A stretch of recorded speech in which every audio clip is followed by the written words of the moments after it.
Dimulai.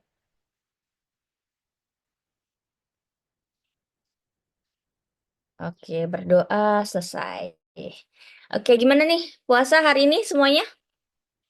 Puasa? Puasa, Puasa. Bu. Puasa Bu. Mas Rido puasa?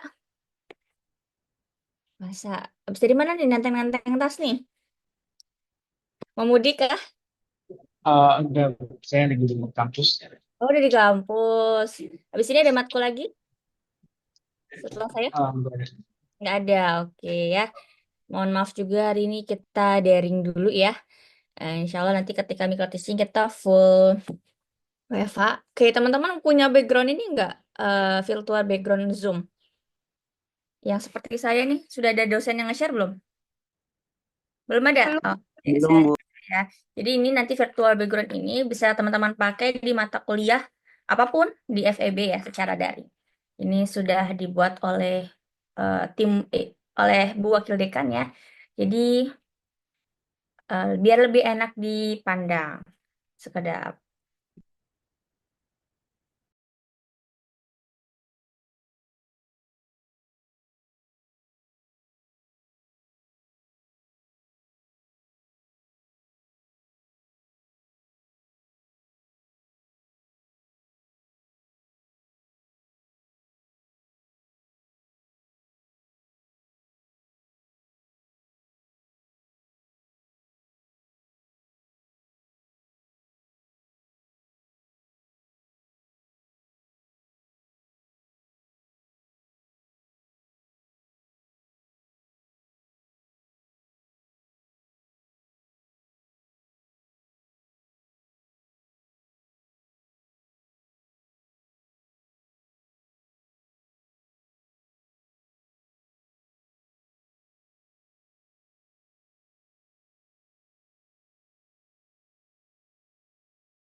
Oke, sudah saya kirimkan juga di kolom chat ya.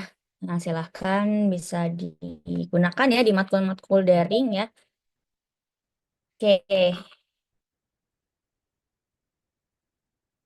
oke, ntar saya lihat yang sudah hadir.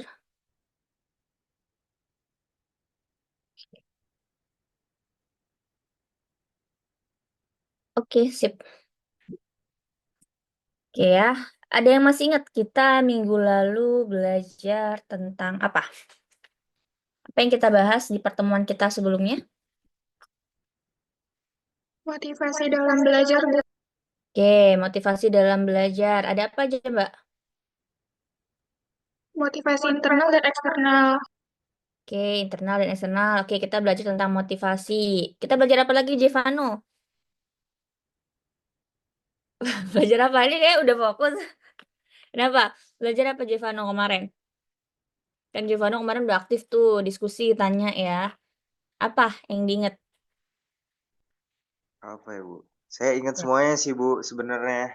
Nah, tapi Cuman kayak mungkin istilah-istilahnya gitu Bu, saya lupa. hmm, Tapi kelompok kalau dipraktekin saya bisa. asik. Kelompok berapa besok?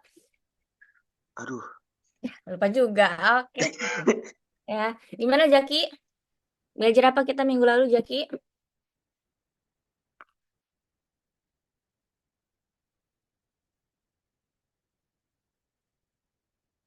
Sebentar Bu ngambil buku.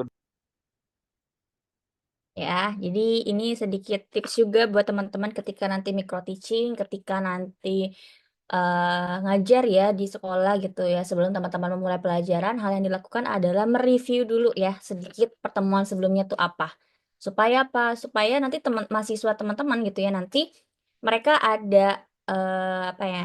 Ada mereka berusaha untuk belajar dulu sebelum pertemuan. Jadi karena pasti nih setiap pelajaran Bu Alifa, setiap mulai pembelajaran pasti ditanya dulu nih materi sebelumnya. Berarti sebelum mereka masuk ke kelas biasanya mereka buka buku dulu ya, mereview dulu sedikit itu tips ya. Jadi nanti silakan teman-teman ketika sekolah ya, ketika micro teaching dikasih dulu nih penguatan dulu di awal, dikasih dulu intronya gitu. Jadi jangan sampai ketika masuk kelas, oke langsung buka buku halaman sekian, kita hari ini belajar tentang pertumbuhan ekonomi. Apa itu pertumbuhan ekonomi? Kaget ya otaknya si siswanya nanti akan kaget. Jadi di awal silakan dikasih dulu review-review di pertemuan sebelumnya gitu. Nggak usah terlalu lama, sekitar 5 menit gitu ya. Baru nanti berdoa, kemudian nanti baru memulai pembelajaran gitu ya. Atau mungkin eh dimulai juga dengan ice breaking gitu ya.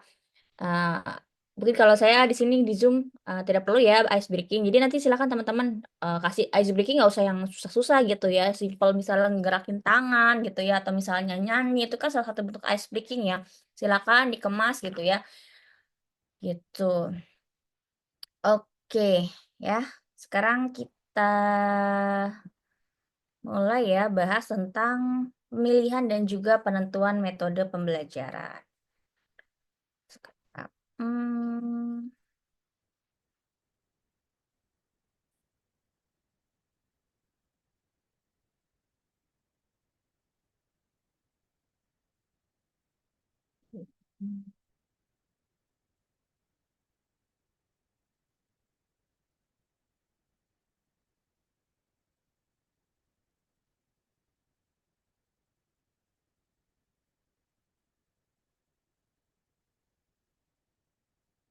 Sudah muncul ya di layar ya. Sudah, Bu. Oke ya. Bentar. Oke, silakan ditonton video ini.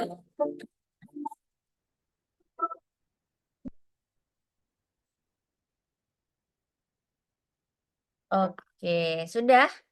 Sudah ditonton? Oke, sekarang saya tanya ya. eh Mbak Rifah, Mbak Rifah. Ada Mbak Rifah? Ada Mbak Ada, Rifah? Bu. Oke, Mbak Rifah. Coba tadi dari video tadi ada berapa jumlah panah yang tertusuk di lingkaran warna hitam? Maaf, Bu. Tadi saya dari kamar mandi. Oke, dari kamar mandi. Oke, mungkin Mas Faisal nih, ada berapa panah tadi yang tertusuk di lingkaran warna hitam? 6. 6, oke, kita tampung dulu. Coba di slide pertama, Mbak Herliana Tantri. Ada berapa panah tadi yang tertusuk di lingkaran warna hitam? Maaf, Bu. Tadi saya di videonya nggak muncul di laptop saya. Nggak muncul. Oke, Mbak Winda, ada berapa Mbak? Ada 7. Ada 7. Oke, kita lihat lagi ya teman-teman ya. Ada berapa panah yang tertusuk? Udah muncul ya? Oke.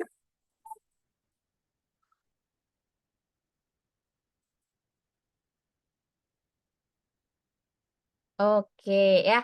Jawabannya ada berapa? Satu, warna merah kan? Yang tertusuk di lingkaran warna hitam. Berarti panah warna merah, warna hijau, dan juga warna ungu. Berarti ada 3 total panah yang tertusuk di lingkaran hitam. Gitu ya. Itu contoh ice breaking ya teman-teman ya untuk permulaan pembelajaran. Jadi nggak usah yang terlalu singkat atau mungkin teman-teman mau nyetel lagu gitu ya. Itu bisa gitu. Atau mungkin ice breaking yang simple-simple kayak gitu ya. Oke, sekarang kita mulai ke pembahasan materi kita hari ini.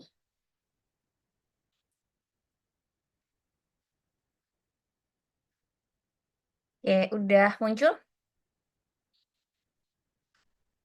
Udah muncul? Sudah, Bu. Udah, Bu. Di belajar mengajar ya. Hari ini kita akan bahas mengenai pemilihan dan juga penentuan.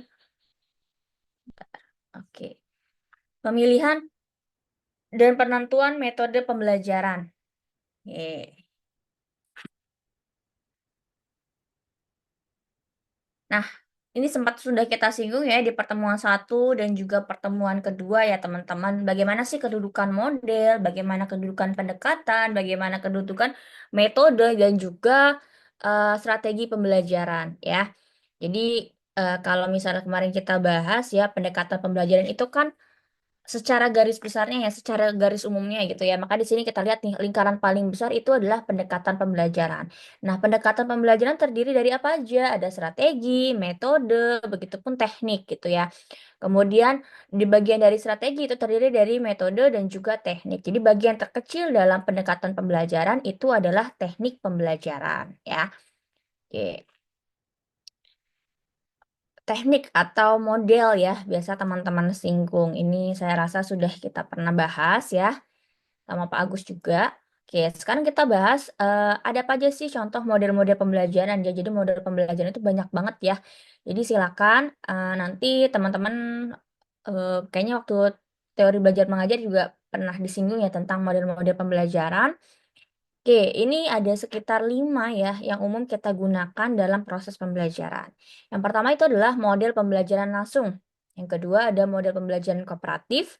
Tiga, model pembelajaran berbasis masalah, berbasis inquiry, sama berbasis proyek. Nah, kalau mungkin yang sering ditemukan ya di sekolah atau di kampus-kampus itu biasanya adalah model pembelajaran berbasis masalah ya, sama model pembelajaran berbasis proyek. Oke, sebelum kita lanjut ke pembahasan, nah kira-kira nih teman-teman kan sekarang udah semester 4 ya. Contohnya matkul apa sih yang menggunakan model pembelajaran berbasis masalah dan contohnya seperti apa? Dia mau jawab? Contohnya matkul apa nih kira-kira yang kira-kira di matkul tersebut si dosen ini tuh menggunakan model pembelajaran berbasis masalah gitu kan. Terus kenapa bisa bilang kayak gitu? Oh, ternyata gini gini gini gini Bu, atau proyek misalnya apa? Oke, ada yang mau jawab?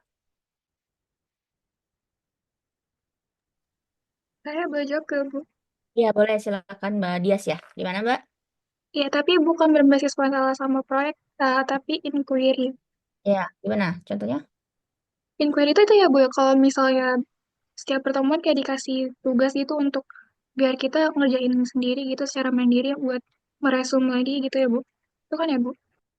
Itu bisa juga inquiry ya. Jadi betul apa inquiry itu gimana caranya kita belajar secara mandiri ya. Kayak tadi untuk memberikan pemahaman kita betul dengan tugas juga gitu.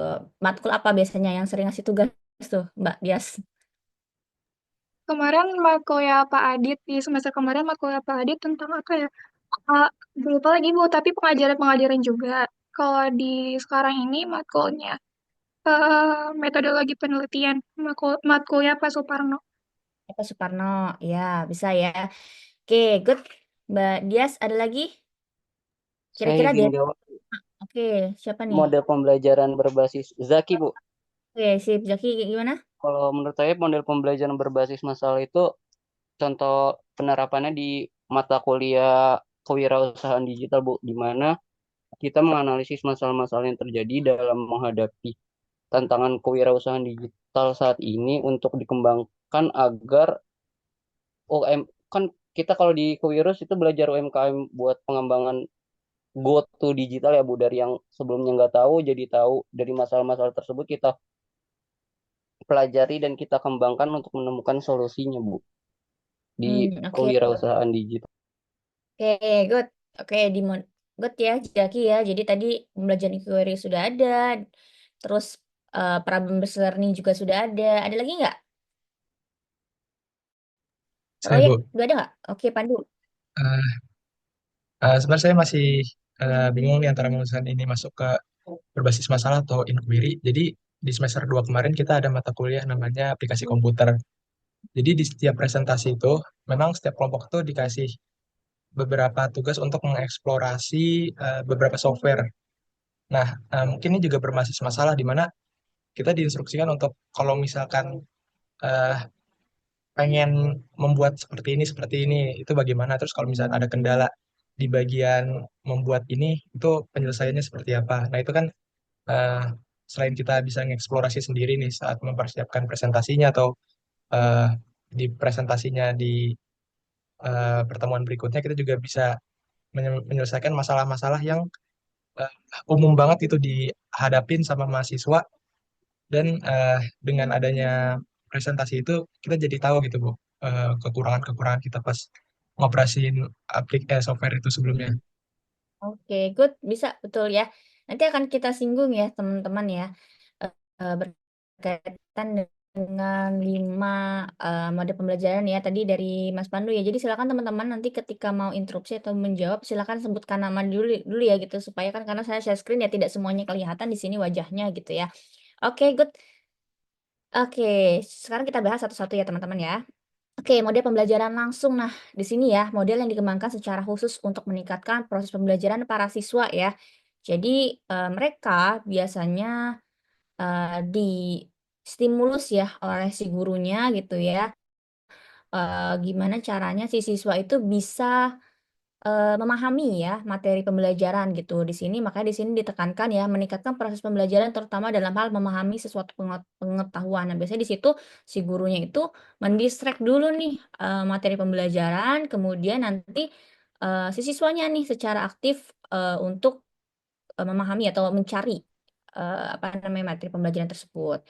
Kemudian pembelajaran kooperatif. Namanya kooperatif ya. Berarti kan namanya kooperatif berarti kerjasama ya teman-teman. Nah, biasanya guru-guru itu membagi kelompok-kelompok kecil, misalnya bisa 3 orang, bisa 5 orang gitu ya, kemudian ngasih tugas gitu. Nanti si kelompok-kelompok tersebut dia akan mengeksplor ya apa tugasnya, kemudian nanti dia akan mempresentasikan. Begitupun nanti teman-teman di sekolah ya, itu bisa banget mengadopsi model pembelajaran kooperatif ini gitu ya. Misalnya ada satu kelas kan misalnya 40 orang gitu, nggak usah kelompok besar 10 orang nggak usah gitu, karena biasanya kalau semakin besar kelompoknya itu semakin nggak efektif gitu, karena yang kerja pasti itu aja gitu ya. Jadi silakan buat 3 atau 5 orang ya dalam satu kelompok, kemudian mungkin dibagi kelompok ini bahas ini, kelompok ini bahas ini, kelompok 3 bahas ini, kemudian mereka mengeksplorasi sendiri, kemudian nanti baru mereka dikasih kesempatan untuk menjelaskan ya hasil diskusi yang mereka temukan di kelompok-kelompok tersebut, kayak gitu ya. Kenapa gitu? Kalau 5 orang kan atau 3 orang itu setiap individu punya tanggung jawab ya teman-teman ya. Terus memudahkan komunikasi antar kelompok gitu. Kalau 10 kelamaan apa? Kelamaan bagi tempat duduknya ya, cari temennya, terus setting tempat duduknya itu terlalu lama ya kalau kelompoknya besar gitu. Terus yang ketiga, di sini ada pembelajaran berbasis masalah ya teman-teman ya. Mungkin tadi Pandu juga bingung Bu, ini kira-kira masuknya ke pembelajaran berbasis masalah atau inquiry sih. Memang secara umum ada kesamaan ya, kemiripan antara pembelajaran berbasis masalah dan juga inquiry ya. Jadi kalau berbasis masalah atau biasa kita sebut dengan problem based learning itu adalah mode pembelajaran yang melibatkan peserta untuk memecahkan suatu masalah. Ya, jadi eh, dasarnya adalah biasanya si guru tuh memberikan masalah dulu nih, misalnya kayak sekarang apa sih yang lagi heboh, apa yang lagi marak atau kemarin misalnya masalah tentang oplosan apa namanya bensin ya teman-teman ya. Oke, bisa nih si gurunya itu memberikan studi kasus ya tentang kenapa sih pemerintah, atau misalnya dampaknya apa sih pemerintah ketika terjadi dampaknya kepada masyarakat seperti apa ketika terjadi pengoplosan bensin tersebut gitu kan. Itu kan ada masalahnya ya teman-teman. Baik lagi teman-teman juga sudah belajar metrik ya. Ketika kita melakukan riset ya, itu yang dicari itu adalah masalahnya dulu, Y-nya dulu, bukan faktornya ya. Jadi ketika teman-teman nanti nulis skripsi, yang dipahami adalah masalahnya dulu. Apa sih masalah eh, dari penelitian kita, apa sih masalahnya gitu. Ke teman-teman dalam kehidupan sehari-hari juga teman-teman sebenarnya udah melakukan riset, udah melakukan penelitian gitu kan. Misal di sini ada siapa? Ada Mutia sama ada Isnaini gitu ya. Misalnya hari ini Mutia tuh ngomongnya dikit banget sama si Isnaini gitu kan. Nah, Mutia overthinking kenapa ya si Isnaini tuh sorry Mutia tuh kenapa dia tadi apa namanya jutekin gue kayak gitu itu kan apa ya berbasis masalah ya kenapa mencari tahu gitu kan masalah kenapa sih gitu kan jadi kalau berbasis masalah itu akarnya adalah masalahnya dulu ya teman-teman mendefinisikan masalahnya apa ya kemudian mencari nih beberapa solusi atau misalnya penyebabnya juga gitu ya penyebab dan juga solusi dari permasalahan tersebut setelah mendefinisikan masalah, kemudian mencari penyebabnya ya.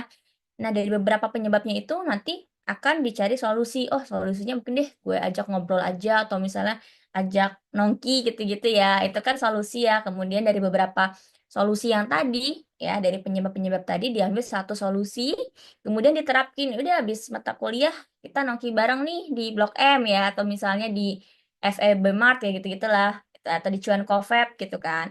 Nah, diimplementasikan. Kemudian oh, ternyata setelah adanya pertemuan setelah perkuliahan nih ternyata si Mutia tuh nggak lagi bete, mungkin memang lagi PMS, mungkin kayak gitu kan. Jadi itu adalah problem based learning gitu ya teman-teman. Jadi berakar dari problem, dari masalah yang terjadi gitu ya. Nah, sekarang adalah mode pembelajaran inquiry. Adalah mode pembelajaran, kegiatan pembelajaran menekankan pada pengembangan keterampilan, penyelidikan, kebiasaan berpikir, memungkinkan peserta didik untuk melanjutkan pencarian pengetahuan. Nah, mirip-mirip ya sebenarnya, sama-sama menekankan pada penyelidikan. Nah, di sini sama-sama nyelidik nih, inquiry. Di inquiry nyelidik, terus di berbasis masalah kita juga melakukan penyelidikan ya. Melakukan penyelidikan, masalahnya apa, kemudian penyebabnya apa. Nah, eh di sini ya kalau kita lihat itu berakar dari pertanyaan dulu teman-teman. Ask question, kemudian melakukan investigasi. Mirip ya sebenarnya sama-sama melakukan investigasi, permasalahannya apa, penyebabnya apa gitu.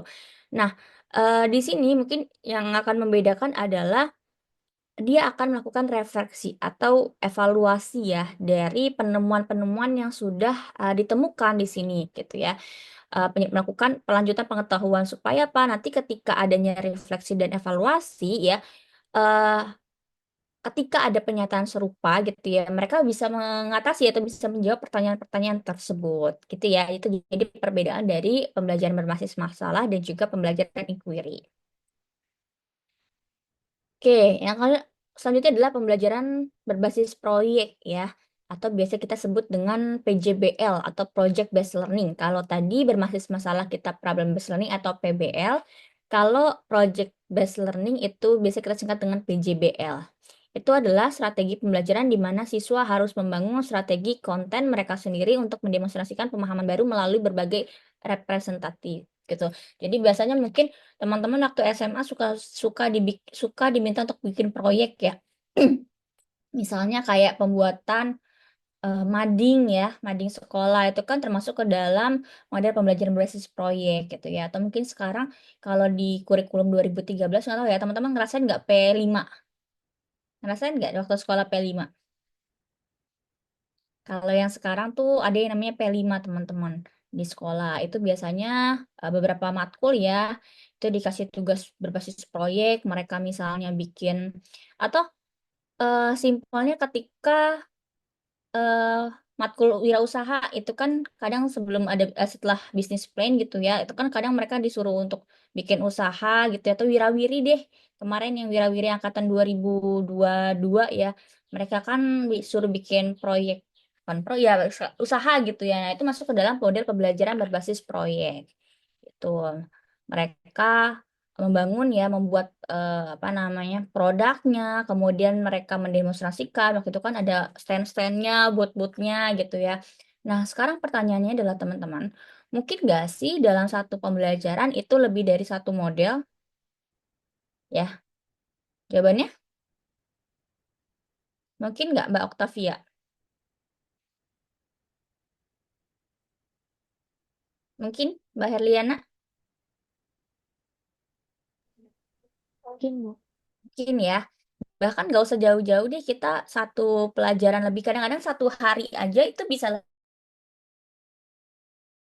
lebih dari beberapa model gitu. Misalnya di hari itu ada pembelajaran secara langsung gitu ya, misalnya guru ceramah, nanti di akhir atau di pertengahan dia ngasih studi kasus ya, berarti kan problem based learning. Nanti di akhir ketika tugas di rumah dia kasih model pembelajaran berbasis proyek. Jadi mungkin banget kalau misalnya di dalam suatu pembelajaran di satu pertemuan bahkan itu ada kolaborasi dari beberapa model gitu ya. Lagi matkul-matkul yang memang apa namanya kaya ya akan bahan pembelajarannya gitu ya. Oke. Nah, ini juga sudah kita bahas ya kemarin teman-teman ada ceramah ya menyampaikan materi secara lisan ya oleh guru ya.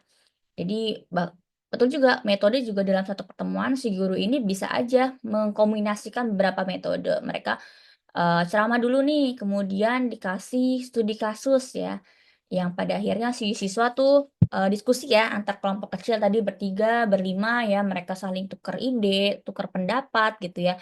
Kemudian setelah mereka diskusi, mereka diminta untuk mendemonstrasikan hasil diskusinya gitu ya.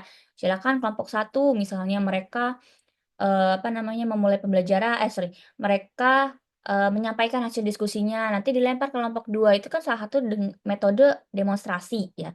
Misalnya ketika kelompok satu menyampaikan hasil diskusinya, silakan kelompok dua, tiga, empat ada yang mau nanya. Nah itu kan dalam satu pertemuan ini kita kaya banget ya akan metode-metode pembelajaran gitu ya. Terus observasi, misalnya teman-teman mungkin udah dapat matkul evaluasi pendidikan ya, kita bisa melakukan observasi ke sekolah-sekolah nih gitu. Terus metode simulasi tuh ya. Oke. Nah, sekarang keterampilan intelektual ya dalam proses pembelajaran apa sih yang harus dipersiapkan teman-teman ya ketika teman-teman nanti akan apa namanya PKM di sekolah gitu. Oke, yang pertama adalah keterampilan membuka dan menutup pembelajaran ya. Coba di sini saya mau lihat, mau mendengar ya. eh Siapa ya?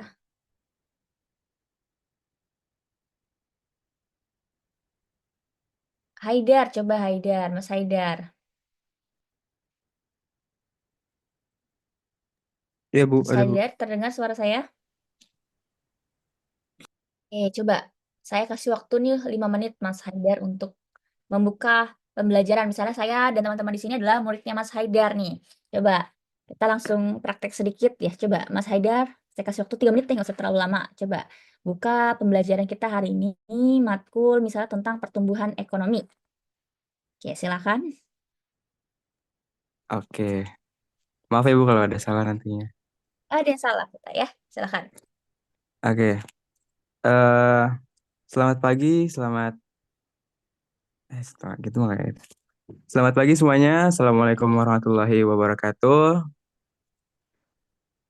Eh sebelum Bapak memulai pembelajaran hari ini, kita refleksi dulu untuk pada pertemuan sebelumnya. Ada yang masih ingat gak nih tentang pertemuan sebelumnya kita membahas apa? Oke, karena ada beberapa nih yang udah tahu, coba boleh ditanggapi apa sih eh pertemuan sebelumnya kita membahas apa? Nah, setelah itu pada kesempatan kali ini Bapak akan membahas materi yang lebih mendalam tentang pertumbuhan ekonomi. Nah, sebelum Bapak menjelaskan tentang pertumbuhan ekonomi ini, ada yang tahu gak nih, apa sih pertumbuhan ekonomi itu? Oke, bagus sekali. Nah, setelah kalian mengetahui beberapa tentang pertumbuhan ekonomi, tentang pengertiannya, tentang apa itu, tentang makro dan mikronya, maka apa lagi ya Bu ya? Habis itu tujuan kali ya Bu ya, tujuan pembelajaran ya Bu ya. Nah, saya bakal hmm, tujuan yang mana ya? Oke, selanjutnya tujuan pembelajaran kali ini yaitu kita akan membahas tentang pertumbuhan ekonomi syariah gitu, tentang pertumbuhan ekonomi syariah. Yang dimana pertumbuhan ekonomi syariah ini ada berbagai macam, apa sih kok pertumbuhan ekonomi syariah ya Bu ya? Ah ya. Oke, oke ya. Good, good. Tepuk tangan dulu dong buat apa namanya? Siapa tadi? Haidar Bu, terima kasih Bu. Haidar. Oke ya. Saya juga jadi cek nanti ya setelah ini apakah ada pertemuan ekonomi syariah gitu ya. Kalau ekonomi syariah ada ya, pertemuan ekonomi syariah apakah ada gitu ya. Ekonomi Ya. syariah ya Bu. Ya, good ya. Terima kasih Mas Haidar gitu ya. Nah, Betul ya tadi Mas Haidar ya. Mungkin sebelum saya ada sedikit masukan ya teman-teman ya. Ketika teman-teman memulai pembelajaran, sebelum teman-teman buka gitu ya, teman-teman harus dilakukan adalah keliling dulu nih ke ruangan, ke meja-meja. Jadi pastikan mereka tuh udah siap, bukunya sudah siap, di atas meja tuh sudah tidak ada lagi tuh buku-buku matkul yang lain gitu ya. Jadi sebelum mulai, sebelum buka gitu ya, keliling dulu. Kan biasanya kalau sekolah itu kan ada 4 saf gitu ya, 4 saf, dua-dua gitu ya. Keliling dulu ke sini. Mereka tuh biasanya kalau dideketin tuh kan ngerasa malu atau ngerasa nggak enak gitu ya. Pasti mereka akan siap gitu kan posisinya. Lain lagi kalau misalnya kita tiba-tiba langsung, oke, assalamualaikum warahmatullahi wabarakatuh gitu ya.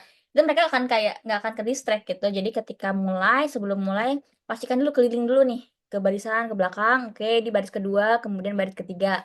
Ketika mereka semua hadapannya sudah ke depan gitu ya, baru kita mulai gitu ya. Tadi Mas Haidar sudah menyampaikan, kita buka dulu, kemudian direview dulu ya materi sebelumnya kayak gimana, sedikit aja, kemudian kalau misalnya di SMA itu biasanya masih absensi ya teman-teman ya, di awal masih di absensi siapa yang apa namanya belum hadir atau siapa yang sakit gitu ya.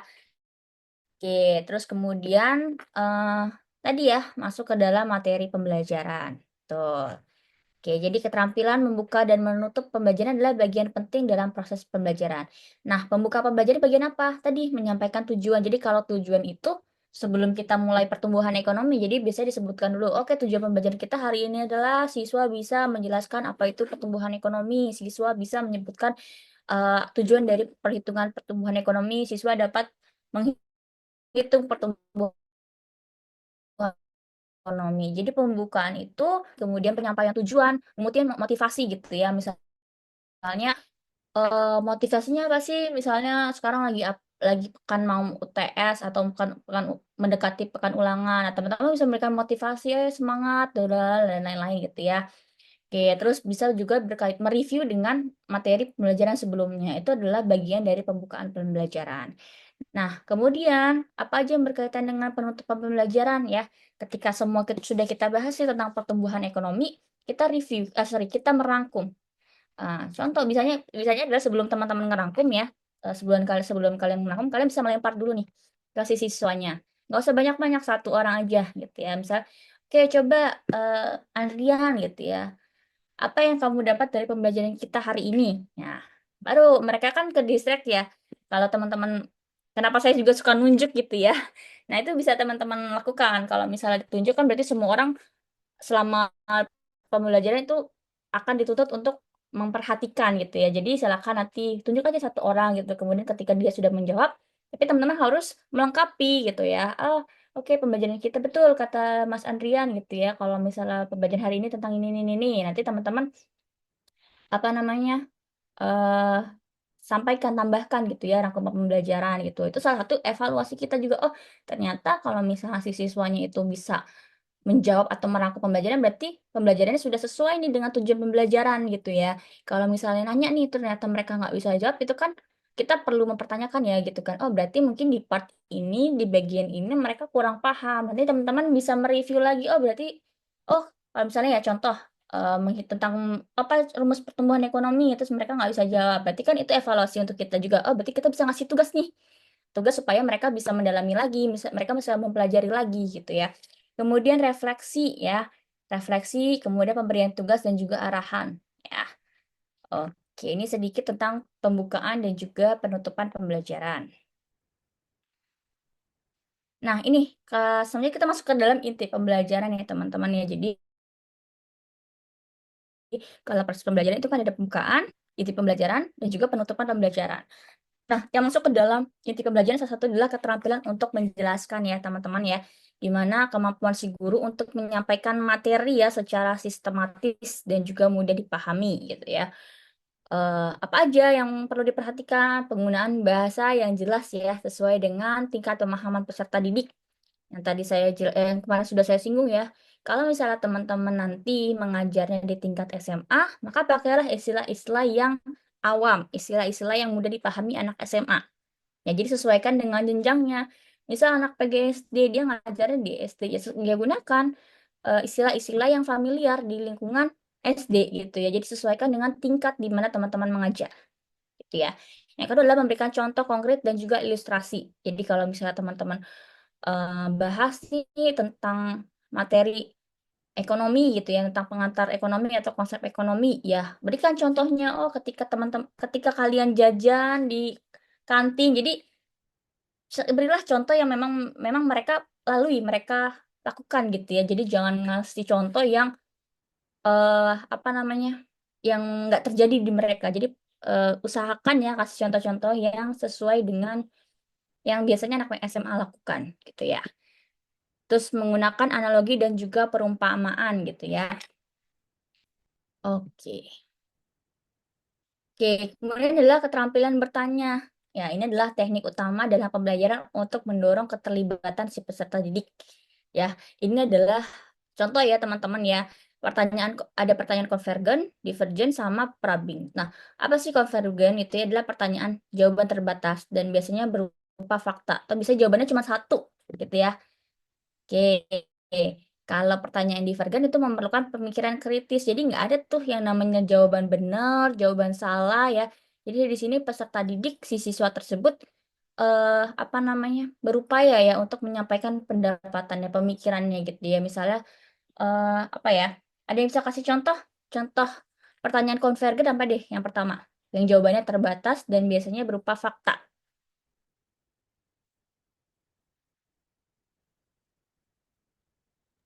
Apa contohnya? Saya mau kasih contoh, Bu. Pandu, Bu. Ya, ya Pandu Eh, silakan. Mungkin kalau pertanyaan konvergen ini konteks materinya bisa apa aja ya, Bu? Misalkan saya ambil contoh guru PKN yang lagi Hmm. dibincangin saat ini, yang tentang RUU TNI yang disahkan kemarin. Nah, itu mungkin kalau ada diskusi di kelas bisa ditanya. Sebenarnya apa sih yang kalian ketahui yang gitu. Sebenarnya kalian tahu nggak sih pasal apa aja yang diubah gitu dalam RUU TNI? Nah, itu kan pasti jawabannya satu ya, fakta. Cuma kalau Hmm. misalkan pertanyaan divergen, itu buat pertanyaan lanjutannya. Dengan perubahan pada Hmm. pasal-pasal ini, menurut kalian ke depannya ini akan berdampak seperti apa? Apakah akan positif, negatif, dan apabila ada potensi penyelewengan, penyelewengan itu seperti apa? Mungkin seperti itu. Oke, good ya, Pandu ya betul ya. Jadi kalau konvergen tadi jawabannya udah pasti. Misal kalau ditanya siapa presiden kita kan cuma satu ya, nggak ada jawaban yang lain gitu ya betul. Terus yang ketiga adalah teknik probing atau menggali lebih dalam dari jawaban peserta ya. Misal ya jadi teknik probing itu adalah kelanjutan dari pertanyaan divergen. Ya, jadi biasanya kita melihat dulu nih jawaban dari si siswa gitu ya. Kemudian kita menggali pertanyaan dari jawaban tersebut. Jadi berkelanjutan sebenarnya dari pertanyaan konvergen, divergen, dan juga probing gitu. Nah, mungkin kalau untuk matkul ekonomi ya teman-teman ya, atau mungkin kalau yang biasa kalau pertanyaan konvergen tuh di matkul-matkul kayak saintek gitu ya, itu kan jawabannya sudah pasti ya teman-teman ya. Kalau misalnya kita sosum itu biasanya banyak banget yang kita gunakan pertanyaan-pertanyaan divergen dan juga teknik probing ini gitu ya. Oke, good, Pandu. Oke. Nah, kemudian adalah keterampilan mengadakan variasi dalam pembelajaran ya. Jadi variasi dalam pembelajaran bertujuan untuk menghindari kebosanan ya pada si siswa, meningkatkan perhatian peserta didik gitu ya. Nah, betul ya, perlu banget teman-teman. Apalagi mahasiswa, siswa ya. Mereka kan belajar dari jam 7 sampai dengan jam 3 ketemu matkul banyak banget, ketemu mata pelajaran banyak banget ya. Jadi usahakan kita melakukan variasi dalam pembelajaran ya. Setiap pertemuannya yang saya bilang treatment yang kita lakukan di kelas A, di kelas B juga berbeda. Treatment yang kita lakukan di pertemuan ke satu, kedua, ketiga itu juga berbeda ya. Tadi yang pertama gimana caranya menggunakan berbagai metode dan media pembelajaran yang berbeda-beda gitu ya. Setiap minggu kita beda. Oh, hari ini kita bahas tentang kasus nih gitu ya. Terus boleh diselingin hari ini kita ceramah dulu nih gitu ya. Pertemuan selanjutnya nanti kita akan studi kasus, pertemuan ketiga kita akan proyek gitu ya. Jadi kadang itu yang membuat si siswa juga penasaran kira-kira di pertemuan selanjutnya ini eh Bu Kaila bakal gimana ya gitu ya, bakal ngejelasinnya gimana ya. Itu kan jadi challenge juga ya untuk kita gitu ya. Yang kedua adalah mengubah nada suara dengan dan bahasa tubuh gitu ya. Jadi intonasinya dinaikin, diturunin. Jadi harus kita pinter-pinter, jadi jangan monoton. Jadi variasi dalam pembelajaran bertujuan untuk menghindari kebosanan. Jangan kayak gitu, jangan flat gitu ya. Jadi dikasih penekanan-penekanan yang mana memang harus si siswa itu pahami gitu ya. Kemudian menggunakan interaksi kelas yang beragam seperti diskusi dan juga simulasi ya. Jadi banyakin diskusi ya, apalagi sekarang kurikulum terbaru itu menekankan pada student center gitu. Jadi boleh beberapa kali kita pakai metode ceramah gitu ya, tapi diminimalisir gitu. Oke, kemudian keterampilan menulis penguat ya. Nah, ini juga hal penting ya teman-teman ya.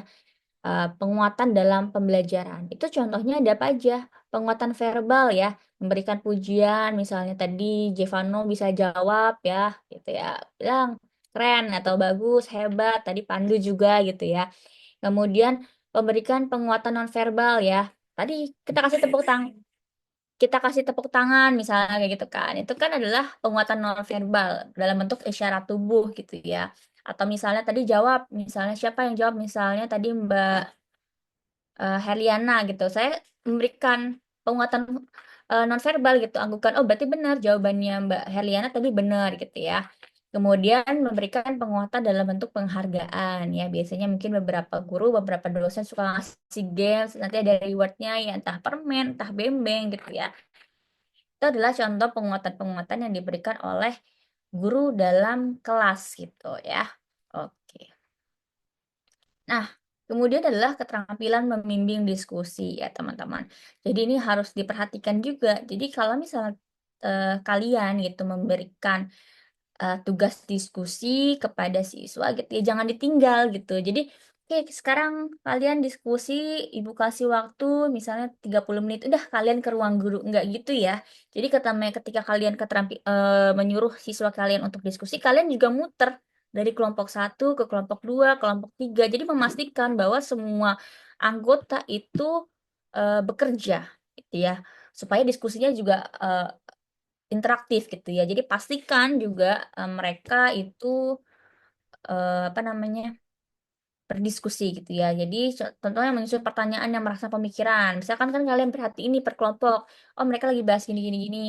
Mungkin di situ kurang kurang aktif ya diskusinya. Nah, kalian sebagai guru bisa nih bisa membuat atau menyusun pertanyaan yang bisa merangsang mereka. Oh gitu ya Bu ya. Oke, berarti kita harus gini gini gini gitu. Ya kadang ada beberapa kelompok yang mereka tuh bingung mulainya ya. Kadang semuanya pasif. Jadi kita sebagai guru yang harus merangsang ya. Kita harus merangsang. Kemudian mengelola interaksi kelas secara seimbang. Ketiga, menjaga fokus diskusi agar tetap sesuai dengan tujuan pembelajaran. Nah, itu ya kegunaan kalian untuk leader ya di kelas-kelas ketika terjadi diskusi kelompok kecil ya.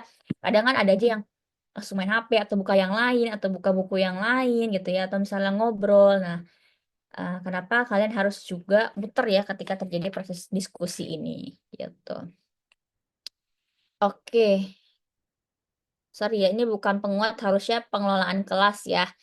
Membangun hubungan positif dengan peserta didik, menerapkan aturan dan disiplin secara adil gitu ya. Jadi ini makanya kan ketika kalian memulai kelas gitu ya, di pertemuan pertama, saran dari saya silakan teman-teman bikin aturan kelas ya.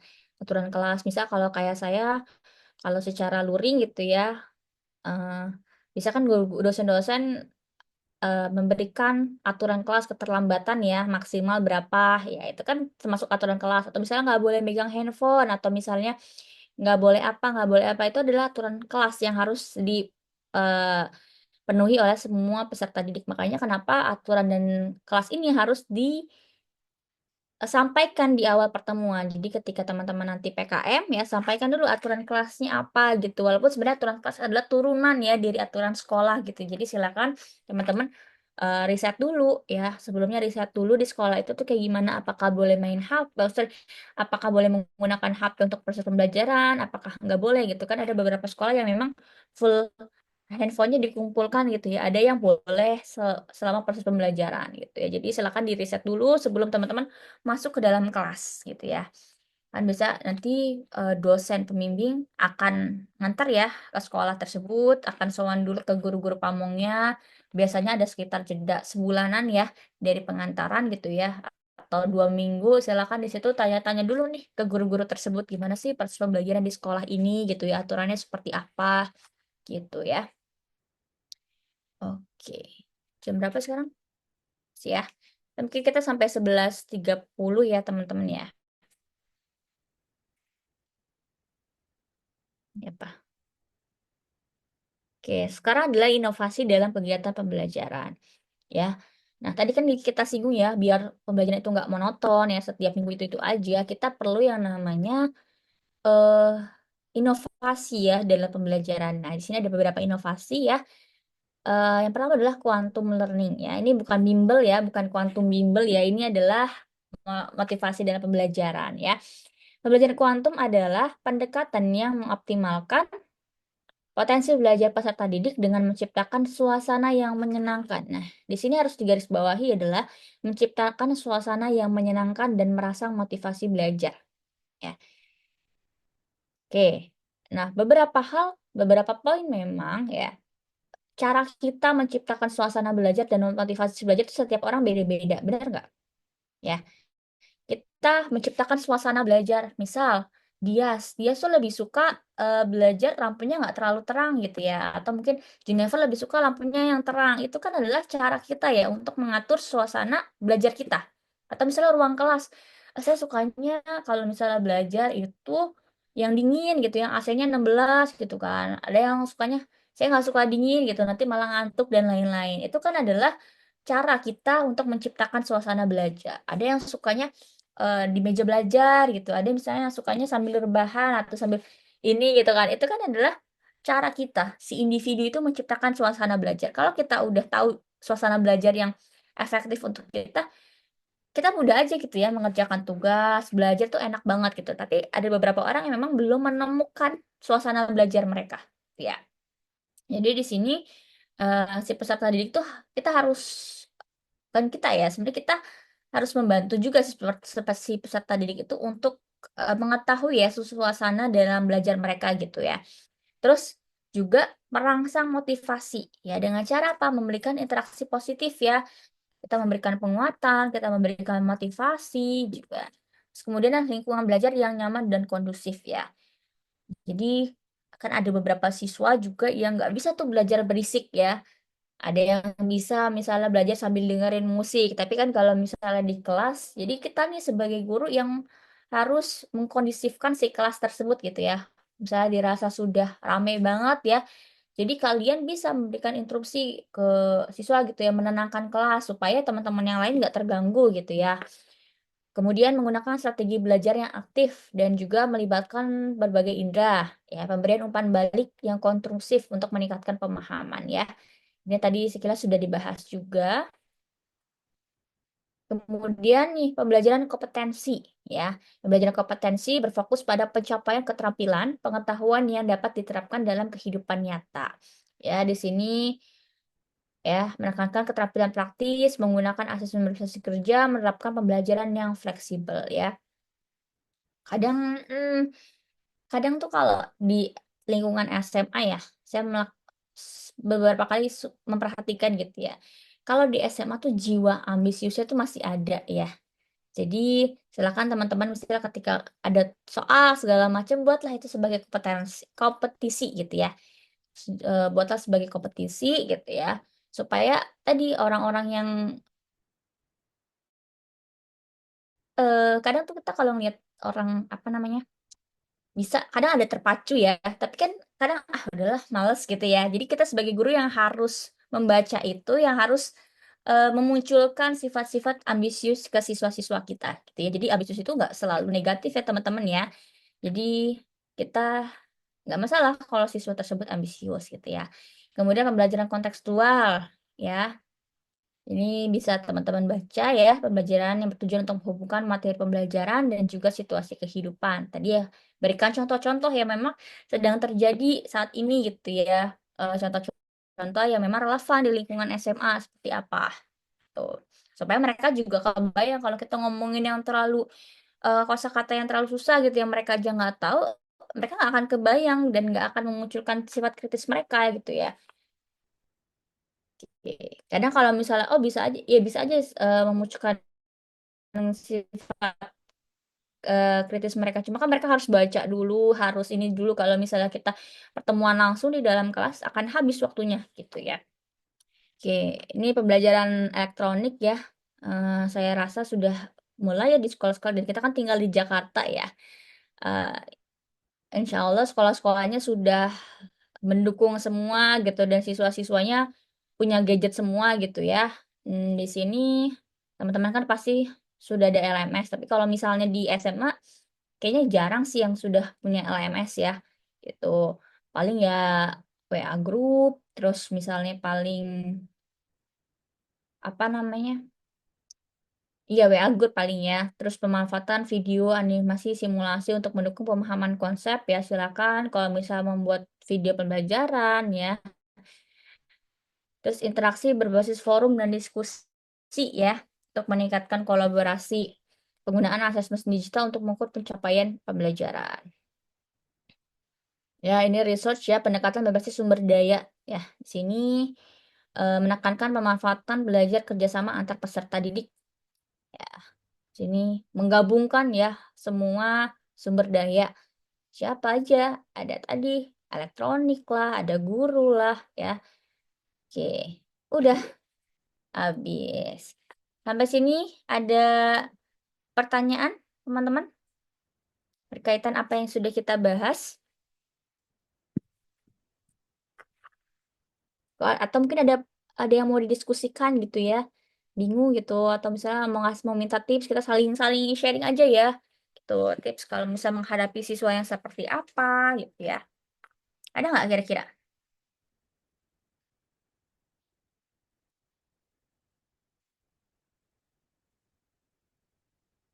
Ada?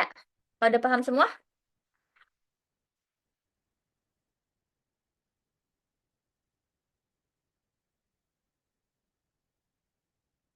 Ada pertanyaan, Mbak Lulu?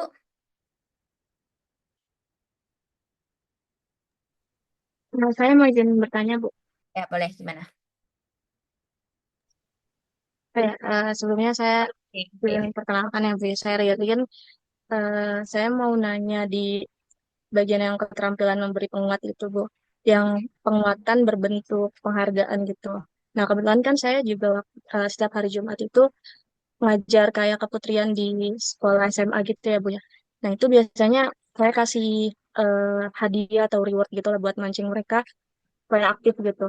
Tapi pas kayak di pertemuan berikutnya kalau misalkan nggak ada penghargaan gitu, itu mereka nggak bakalan aktif lagi gitu. Terus ada yang kayak mereka tuh salah satu di antara mereka aktif banget karena ya pengen dapat reward itu gitu. Tapi eh, yang lainnya tuh masih diem gitu, Bu. Nah, itu kalau menurut Ibu buat nyikapin hal itu gimana sih, Bu, buat kita tetap balancein orang-orang yang emang aktif banget karena reward tapi tetap aktif walaupun gak ada reward gitu suatu saat. Terus buat orang yang eh, apa ya, orang yang diem aja gitu walaupun udah ada reward gitu, Bu. Mungkin itu sih, Bu.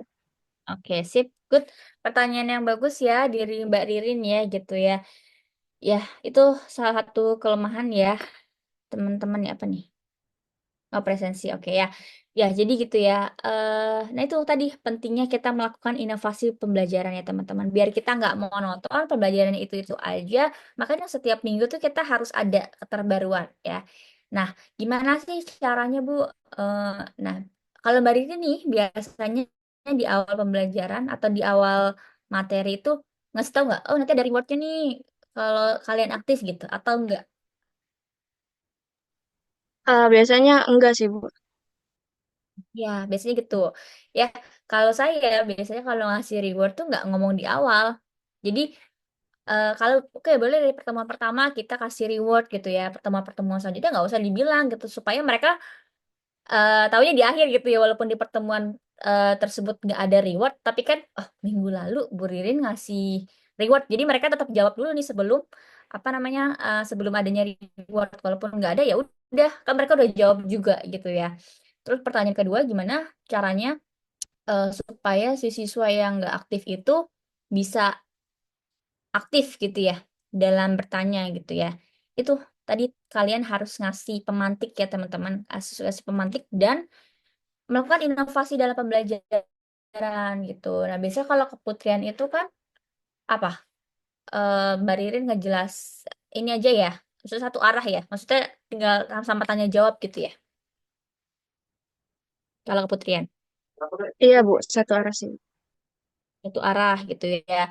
Nah, ya udah, misal di pertemuan selanjutnya kamu kasih kayak topik yang menarik gitu ya. Silakan minggu depan kayaknya kita akan bahas tentang ini. Silakan kalian cari tentang referensi tentang ini nanti kita diskusi ya kayak gitu-gitu. Nanti kita saling ini gitu. Itu ya Mbak Ririn. Jadi pastikan setiap pertemuan tuh biar nggak bosan melakukan inovasi dalam keputrian tersebut gitu. Biar oh kalau sekarang sejauh ini pakainya ceramah ya agak susah juga sih ya kalau misalnya keputrian gitu ya. Coba dikemas, mungkin nanti tambahin kayak video-videonya yang relate gitu kan, atau misalnya kasih kalau kalau ceramah kan hanya kita sama si siswanya gitu ya, ditampilkan di layar, dibuat kayak media-media apa kayak gitu ya, yang mendukung materi keputrian pada hari itu gitu ya. Ya terjawab Mbak Ririn? Iya, Bu, terjawab. Jadi, Oke. mungkin yang tadi yang dibilang Ibu benar ya, Bu ya. Jadi, jangan nggak usah ngasih tahu dulu kalau misalkan ada hadiah. Karena saya juga kadang kalau lagi diem, saya langsung kasih tahu gitu kalau langsung ada kalau langsung kasih tahu kalau ada hadiah gitu. Jadi mungkin lebih ke nggak usah ngasih tahu dulu ya, Bu ya. Oke, terima kasih banyak, Bu. Tambahin tambah ini Mbak, mungkin ditampilkan apa video-video apa gitu yang berkaitan dengan materi keputrian itu gitu ya. Oke, terima Baik, kasih. Bu. Selanjutnya Mas Muhammad Haidar, ada yang ingin ditanyakan? Oke, Oh iya Bu, jadi Bu, gimana? saya mau nanya tentang kayak apa sih yang pernah Ibu yang praktekin gitu variasi kalau misal Ibu ngajar di jam-jam rawan ngantuk gitu Bu. Jadi kan kalau Ibu kan tahu nih prakteknya gimana kan kalau saya tahu aja teorinya doang gitu. Kalau Ibu pernah jalanin gimana Bu? Oke ya, sip, pertanyaan yang bagus Mas Haidar ya. Walaupun sebenarnya kalau jam kuliah ya, saya rata-rata dapetnya tuh jam 8 pagi ya kalau di FEB gitu ya. Tapi pernah juga sih kalau ada kuliah pengganti, saya dapetnya di jam-jam siang gitu ya. Kebetulan kan kita nanti akan ngajarnya, kalian berarti kan generasinya sama ya, sama siswa kalian nanti Gen Z ya kan? Gitu ya. Tahulah kalian treatment-treatment seperti apa yang sesuai gitu. Nah, biasanya kalau jam-jam ngantuk ya, sebenarnya biasanya saya nyetelin lagu Mas Haidar. Misalnya selama kita 100 menit misalnya gitu ya. Nanti pertengah pembelajaran mereka udah pada ngantuk. Saya setelin lagu-lagu yang lagi viral aja, nggak harus lagu-lagu perjuangan, nggak harus lagu-lagu itu, lagu-lagu yang hits aja, lagu-lagu galau juga nggak apa-apa gitu ya. Yang belum hal ini le atau lagunya siapa itu nggak apa-apa. Setel lagu, kalian mau request lagu apa? Kita nyanyi, carilah di YouTube gitu ya. Apa namanya? Kita setel lagu misalnya satu lagu gitu kan, atau maksimal dua lagu deh gitu ya.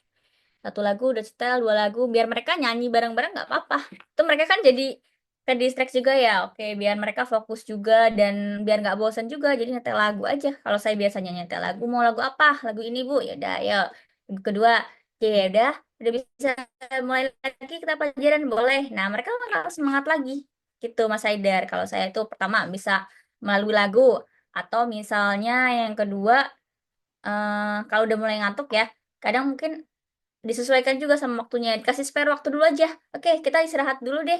10 menit gitu. Itu nggak apa-apa banget. Jadi nggak harus pembelajaran tuh harus fully 100 menit kita ngejelasin, kita belajar tuh enggak. Itu juga malah bosen ya gitu Mas Haidar. Jadi setel lagu aja nggak apa-apa, setel lagu, atau misalnya kita ice breaking lagi di pertengah. Ice breaking itu nggak cuma di awal ya, di pertengahan juga boleh gitu ya. Silakan apa namanya, kita ice breaking, gerakin tangan gitu ya, gini-gini gitu, itu boleh banget gitu Mas Haidar ya.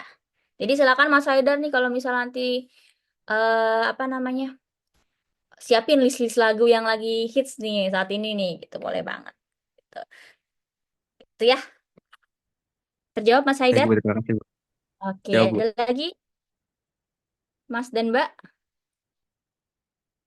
Ada lagi?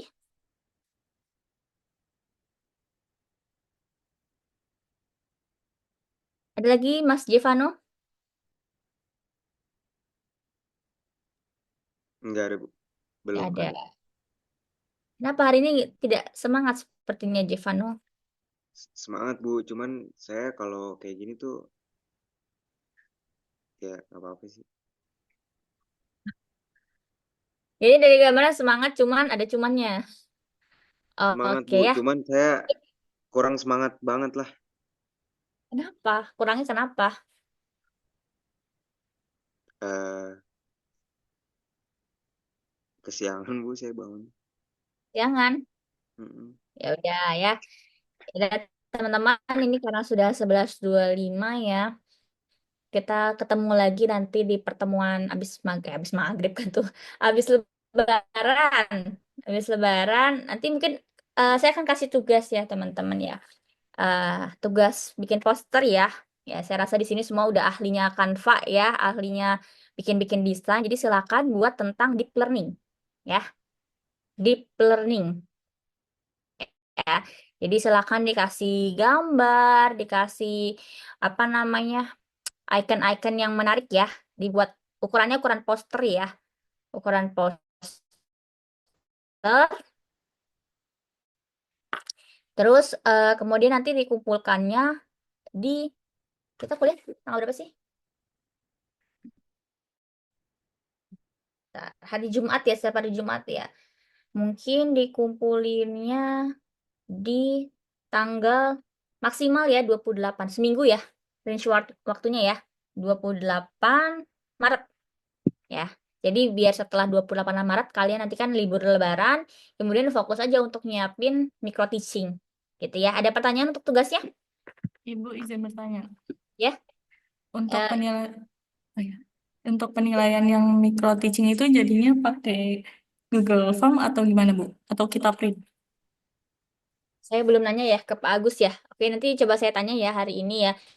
Kalau saya sih lebih prefer Google Form ya, supaya yang pertama hemat ya, yang kedua adalah supaya PJ nggak apa namanya nggak input lagi ke Excel. Ya jadi kan udah kita tinggal ngetek ya kan kalau misalnya pakai satu-satu 40 siswa dikali itu satu pertemuan ya, satu pertemuan belum dikali satu orang, sehari maju 4 kali berarti kan 36 dikali 4 ya hitung inputnya ya. Itu baru input dari nilai saya, belum dari siswa gitu kan. Jadi itu coba saya komunikasikan ke Pak Agus ya. Kalau di sekolah sih kalau misalnya teman-teman PKM itu di print ya, cuman kalau kita nanti coba saya tanyakan ya. Insya Allah hari ini saya tanyakan ke Pak Agus ya. Oke, terima kasih Mbak Isna ini sudah merimain ya. Ada lagi teman-teman? Nggak ada? Oke, kalau nggak ada, kita foto lagi ya. Ini karena teman-teman tadi udah pakai background ya. Tadi kan belum ya. Oke, itu sudah nambah juga nih pesertanya. Dava baru bangun nih kayaknya ya. Enggak Bu, emang begini rambutnya. Oh gini, ya udah. Jadi dipotong rambutnya biar rapi ya. Oke ya, saya itu 1, 2, 3. Oke, yang kedua 1, 2, 3. Bentar. Nah, gitu dong Mas Budiman, dinyalain kameranya. Ya. Oke, saya akhiri pertemuan kita hari ini, teman-teman. Selamat menjalankan ibadah puasa, selamat lebaran juga ya. Oke. Assalamualaikum warahmatullahi wabarakatuh. Waalaikumsalam warahmatullahi Waalaikumsalam Salam, wabarakatuh. terima Terima kasih kasih Bu. Bu. Terima kasih banyak Bu. Wabarakatuh. Terima kasih Bu.